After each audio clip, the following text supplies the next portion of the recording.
ይሄ ያንተ ጥያቄ የኔም ጥያቄ ነው ያንተ ጥያቄ የሸሪዓ ጥያቄ ነው ሰው ይሄደው ሶላቶችን መካና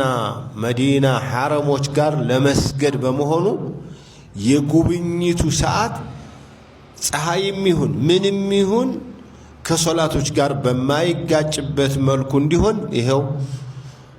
السيد الرئيس ለሳቸው አመለክታለሁ ይሄ ሸርዒ ስለሆነ ኢህራም አሁን አንዳንድ ጊዜ ያየሁትን እንገራችሁ እኔ ብዙ ጊዜ ሄጃለሁኝ በሌላም ጊዜ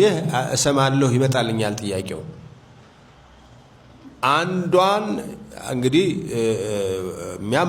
የሚያማው ሽማግሌዎች አቀበት ወጥተው ወርደው ተመልሰው መጥተው እስከሚቀጥለው ያለው ሶላት ላይ ሐረሞች ሄዶ መስገድ እስከሚያቀታቸው ድረስ ነው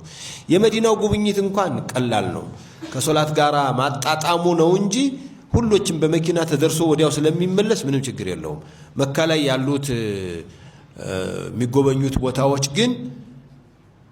ካስፈለገ ለምሳሌ ሱብህ ሰግዶ ጧት አካባቢ እንዲከድ ማድረግ የሚቻል ከሆነ ከኢሻ በኋላ ማድረግ